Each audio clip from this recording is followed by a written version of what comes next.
Hola, buen día. Entonces hoy vamos a empezar con el tema 4 de operaciones industriales, que corresponde a aquellas operaciones donde ocurre una separación basada en la transferencia de materia. En particular vamos a ver los procesos de destilación. Para este capítulo recomendamos la siguiente bibliografía. Como siempre, el Jan Koplis, como ustedes ya saben, siempre lo tomamos como libro de referencia para esta materia. El McCabe, que es la versión anterior del Jan Koplis, casi todos los contenidos del McCabe están también en el Jan Koplis, inclusive con los mismos ejemplos.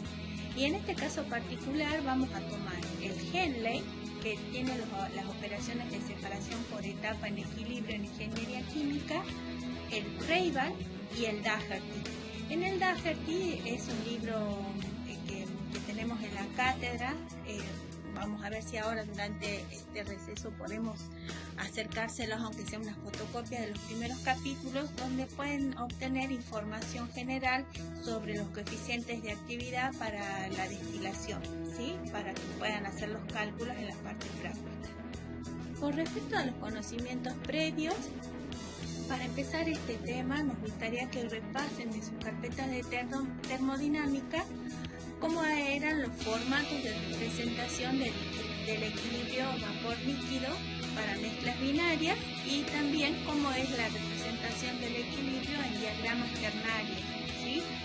Por favor, revisen de sus carpetas de termo estas cosas para que puedan avanzar mejor en la parte práctica de esta unidad.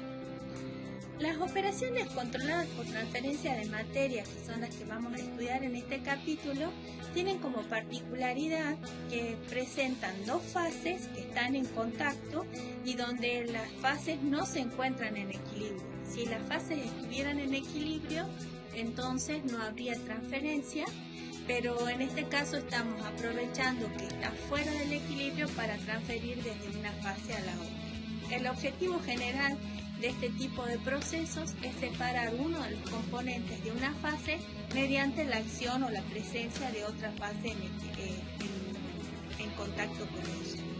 Los conceptos básicos que tienen que recordar de termodinámica para el cálculo de equilibrio de una fase, tienen que acordarse que hay tres condiciones de equilibrio. Las temperaturas tienen que ser las mismas, las presiones tienen que ser las mismas y el potencial químico en cada una de las fases tiene que ser la misma para cada uno de los componentes. Esto matemáticamente lo vamos a escribir como que la temperatura en la fase vapor tiene que ser igual a la temperatura en la fase líquida y tiene que ser igual a la temperatura en la fase sólida si coexistieran las tres fases. También la presión de vapor, la presión en la fase vapor tiene que ser igual a la presión en la fase líquida y tiene que ser igual a la presión en la fase sólida si también tenemos equilibrio entre los tres estados. Y por último, el potencial químico de la sustancia J en la fase vapor tiene que ser igual al potencial químico de la sustancia J en la fase líquida e igual al potencial químico de la sustancia J en la fase sólida, con J variando desde 1 hasta el número de componentes que haya presente en cada una de las fases. Para una situación particular, podemos pensar que el potencial químico lo podemos escribir como una relación con la fugacidad. Igual, entonces decimos que el potencial químico es la constante R por la temperatura en unidades absolutas multiplicado por la fugacidad más un potencial, un término de generación. Pero como no estamos con generación, sino simplemente estamos en procesos operativos físicos, de este término, el término de generación no ocurre y tenemos solo el primer término de esta igualdad. Por lo tanto, si la fugacidad se define como que el límite de la fugacidad del punto de la sustancia J es igual a la presión parcial de la sustancia J cuando la presión tiende a 0, entonces el término de igualdades del potencial químico lo podríamos escribir en función de las jugosidades. las presiones P sub J son las presiones parciales del componente y la P es la presión total del sistema, ya sea la fase sólida, la fase líquida o la fase gaseosa, donde I sub J es la fracción molar de J en la fase 1. Si trabajamos un poco más con las fugacidades, entonces podemos plantear que la tercera restricción para el equilibrio, además de que sean iguales las presiones y que sean iguales las temperaturas, es que las fugacidades sean iguales.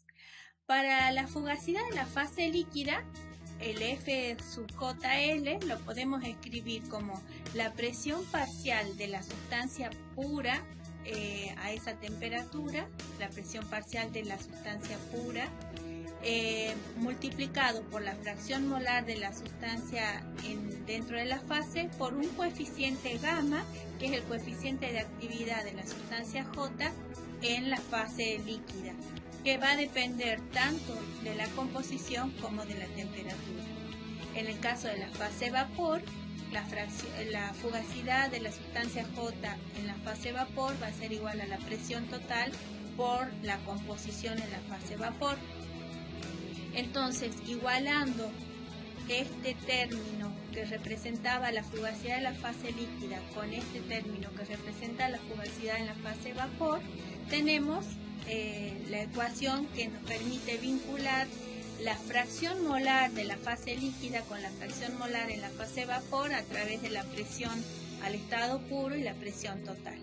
Si las moléculas son similares y no hay ni atracción ni repulsión entre ellas, que es cuando consideramos que se comportan como sustancias ideales, como mezclas ideales, tenemos la conocida ley de Raoult, que nos representa que la presión total por la fracción molar en la fase gaseosa tiene que ser igual a la presión de la sustancia, a la presión de vapor de la sustancia pura por la fracción en la fase líquida. Este tipo de ecuaciones la podemos ver representadas en este diagrama, donde nosotros tenemos en el eje X la temperatura, en el eje Y la presión, y tenemos las curvas de equilibrio que corresponden al equilibrio entre las distintas fases. ¿Se acuerdan que esto lo vieron en termodinámica? Esta curva de abajo está representando el equilibrio entre el vapor y el sólido. Esta curva, que es casi recta en este diagrama, es la representación del equilibrio entre el vapor y el líquido, y en la parte de arriba tenemos la representación del equilibrio entre la fase sólida y la fase líquida. La curva que nosotros estaríamos analizando, por ejemplo, a través de la ley de Raoult, es la que va comprendida entre el punto triple, donde coexisten las tres fases, y el punto crítico, donde desaparece la interfase entre la fase líquida y la fase de vapor, y estamos trabajando en la parte superior con la fase de estado gaseoso. Bueno, esa misma representación, este pedacito que va entre el punto crítico, entre el punto triple y el punto crítico, lo podemos representar en este diagrama entre el punto triple y el punto crítico. Y por ejemplo, acá está representado, si fuera el agua, nosotros tendríamos para la presión de una atmósfera, el punto de ebullición normal serían 100 grados centígrados, ¿sí? Este tipo de curva, fíjense que tiene una determinada curvatura, la podríamos escribir también, en vez de presión en función de temperatura, logaritmo de la presión con respecto a 1 sobre T, y nos quedarían líneas rectas, que son las que están representadas por lo que se denomina ecuación de Antoine, que representa la presión de saturación de las sustancias puras en función de la temperatura, pero a través de curvas logarítmicas. Cada una de estas rectas que ustedes ven graficadas corresponden a unas sustancias diferentes, ¿sí? Y cada una de ellas tiene un punto de ebullición menor con respecto a la otra. Esa misma representación está dada acá como una carta de presiones de vapor, de saturación de cada una de las sustancias, y ustedes deberían entrar, por ejemplo, acá con la presión, del otro lado con la temperatura, trazan una recta y en el punto donde cortan para cada una de las sustancias encontrarían la presión de saturación de esa sustancia en esta condición de presión y temperatura que ustedes encontraron. Bueno, una de las preguntas que les hacíamos al comienzo para que ustedes repasen de termodinámica era cómo se podía representar el equilibrio para una mezcla binaria. El equilibrio se puede representar por diagramas TXY, por diagramas PXY o por diagramas XY directamente a temperatura constante y a una presión a presión constante y a una temperatura como variable, como parámetro. Fíjense entonces, acá tenemos, supongan que empezamos con un punto acá abajo, tenemos una mezcla que se encuentra líquida al 40% de hexano. Fíjense, tenemos hexano y heptano. En general, la gráfica se hace en función del componente más liviano. Supongamos que está al 40% en hexano y comienzo a calentarla. Si estoy calentando, me estoy moviendo en forma vertical, aumentando la temperatura, hasta que en este primer puntito que ustedes observan de la curva que está trazada con azul, aparece la primera burbuja de vapor. Esa burbuja de vapor va a tener como concentración, moviéndome sobre una horizontal, va a tener como concentración un poco menos del 60% de hexano y el resto de heptano. A medida que voy subiendo, se va generando, eso si quieren lo podemos ver en la gráfica que sigue. Acá se formó la primera burbuja. En el próximo punto vamos a tener el líquido con esta concentración y el vapor con esta concentración, y cuando llegamos al punto superior desaparece la última gota de líquido y todo lo demás ya es vapor, y tienen como esa gotita de líquido que quedaba tiene esta concentración y todo el vapor ya tiene el 40% como lo habíamos comenzado. Por lo tanto, esta curva de abajo, cuando el diagrama es TXY, se denomina punto de burbuja, porque es donde aparece la primera burbuja de vapor, y la curva de arriba, cuando desaparece la última gota de líquido, se llama curva de Rossi. Esto es repaso de lo que ustedes vieron en termodinámica, ¿no es cierto? Bueno, podríamos haber hecho fíjense que en este diagrama estamos variando la temperatura en función de la composición a presión constante. En este otro, el que está acostado, tenemos la variación de la presión en función de XY a temperatura constante. Y en el tercero tenemos la presión es constante, variamos X en función de Y y vemos la temperatura como parámetro en la curva que está acá. Para lo que nosotros vamos a analizar en esta unidad, por ahora les hago que vean bien este esquema. Este es el que vamos a utilizar para cálculo de las torres de destilación a través del método de Mackay-Thiele, y luego vamos a ver las gráficas de entalpía composición para el cálculo de las torres a través del método de Ponchon-Savary. Bueno, ustedes también se deben acordar de la regla de la palanca para saber cuánta masa corresponde a cada una de las fases, ¿sí? Recuerden, si esta es la fase gaseosa, el segmento FE representa la porción de masa del punto G, y el segmento EG representa la porción de masa del punto E.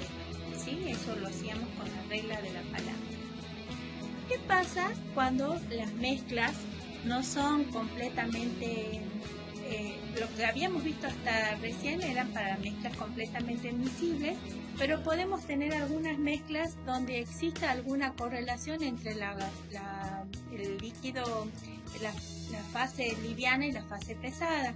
Entonces, en ese punto, fíjense, la curva que está con el trazo lleno, o responde a mezclas totalmente visibles. Pero cuando empieza a haber una atracción o una reacción o un rechazo entre las partículas de las distintas sustancias presentes, podemos llegar a tener estas variaciones, ¿sí?, en las curvas de equilibrio X y Y, ¿sí? Esta variación puede ser tan grande que inclusive pasen para el otro lado de esta recta auxiliar que hemos trazado como X igual a Y, ¿sí?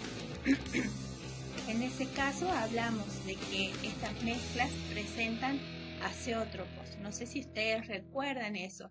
Por ejemplo, para este diagrama, estas curvas que están trazadas con líneas más suaves, esta de repulsión y esta de atracción, las podemos graficar en un diagrama XY.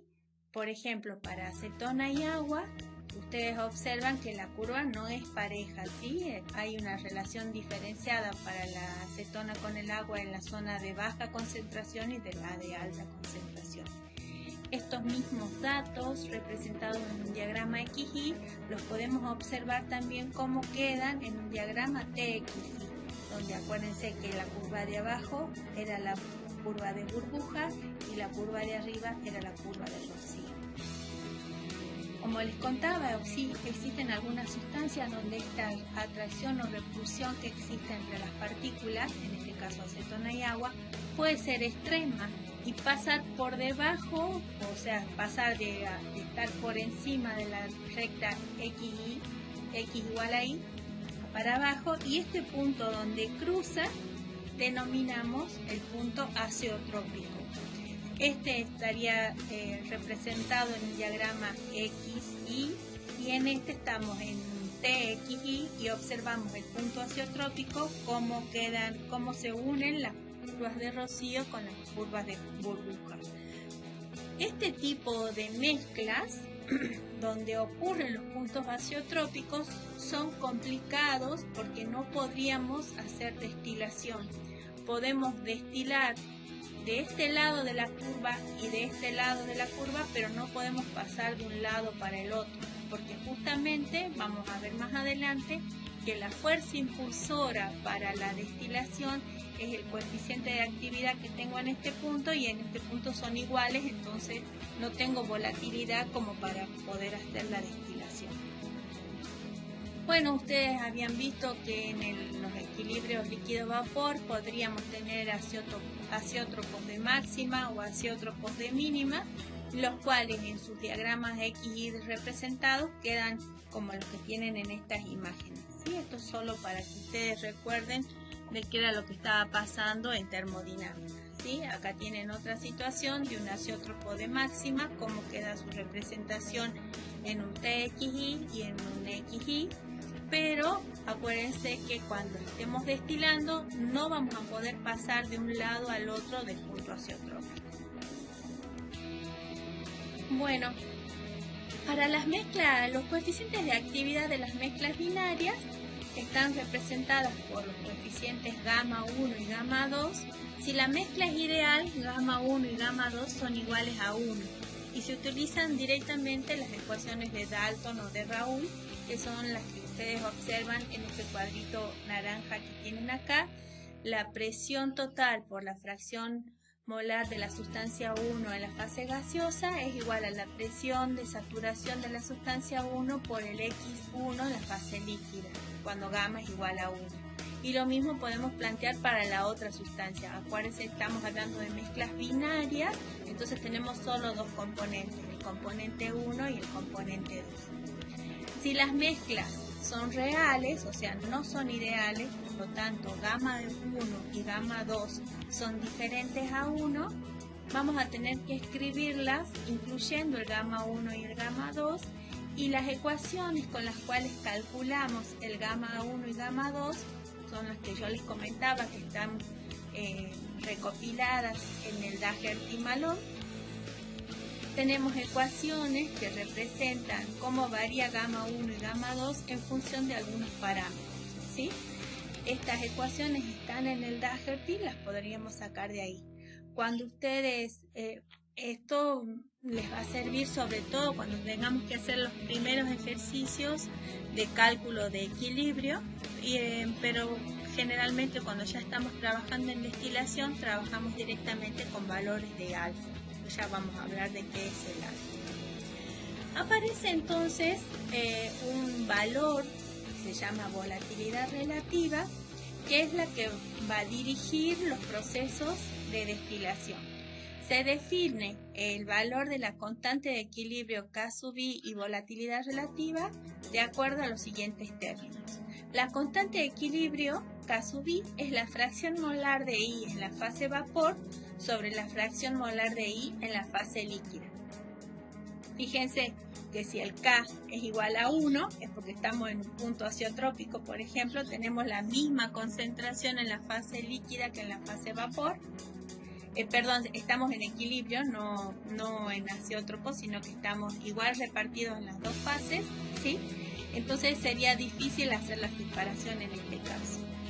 Cuando también se define entonces la volatilidad relativa de un componente como el alfa y J, que es el K sub I sobre el K sub J. Entonces tenemos para una mezcla binaria sería el alfa de 1 con respecto a 2 sería el K1 sobre el K2.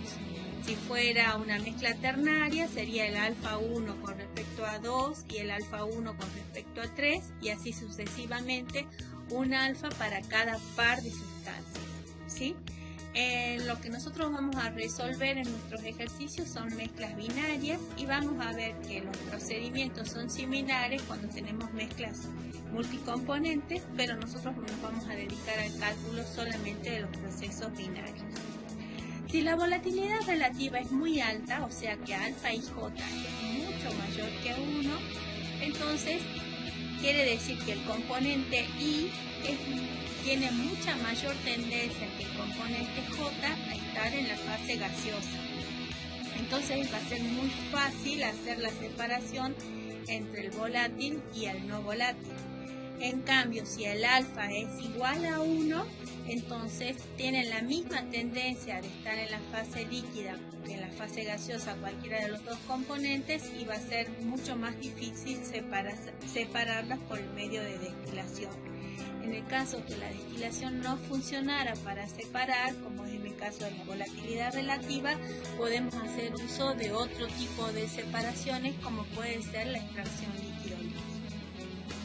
Bueno, trabajando matemáticamente con estos modelos, vamos a encontrar que si el alfa es constante, la ecuación que me relaciona la composición de la fase gaseosa con la fase líquida en una mezcla binaria está dada por el recuadro que está acá en naranja, y igual a la volatilidad relativa por X sobre 1 más alfa menos 1 por X. Y si alfa no es constante, ¿sí? Entonces en este caso vamos a tener algunos modelos matemáticos como por ejemplo este que presentan en el Daguerre-Malone. Si ustedes observan, la primera parte es muy similar a la de alfa constante, pero tiene un término como que depende de otro parámetro B que está tabulado en el Daguerre-Malone. Cuando nosotros lo vemos, entonces tenemos que la composición en la fase gaseosa es igual al alfa 1,2 por la composición en la fase líquida sobre 1 más x1 por alfa menos 1. ¿Sí? Esta sería la ecuación que nosotros vamos a utilizar.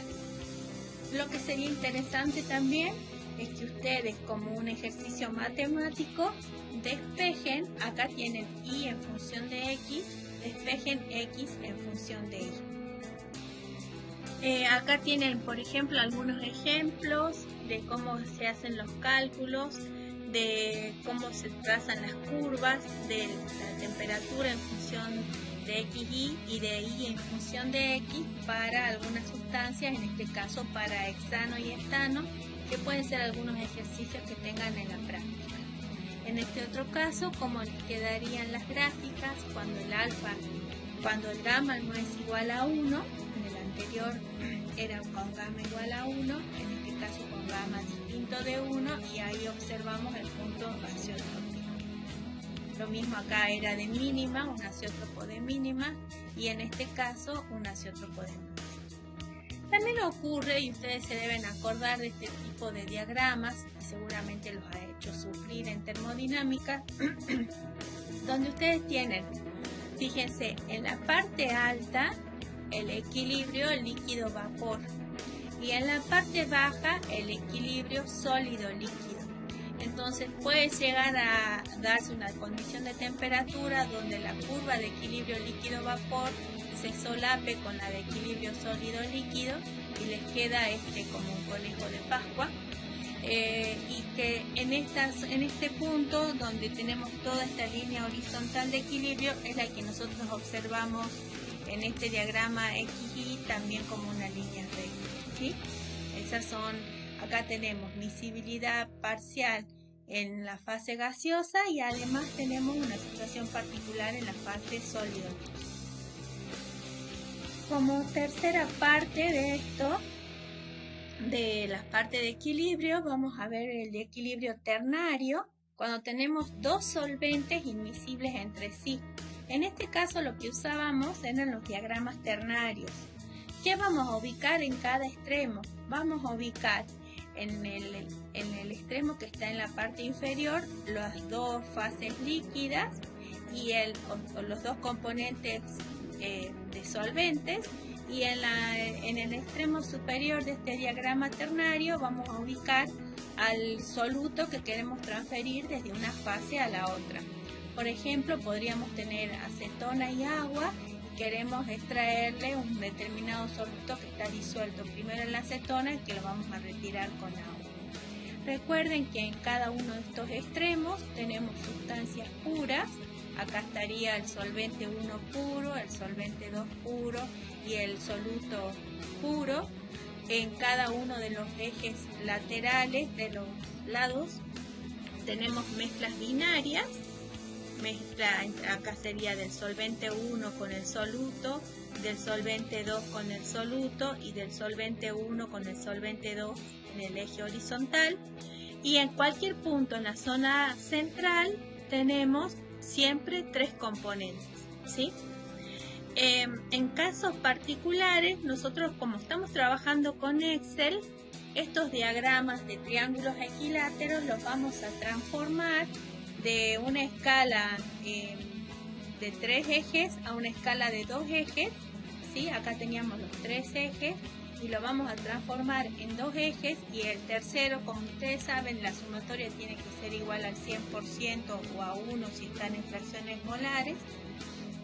Entonces podemos independizarnos de la tercera sustancia y hacer todos los cálculos solamente con 2 de ellas.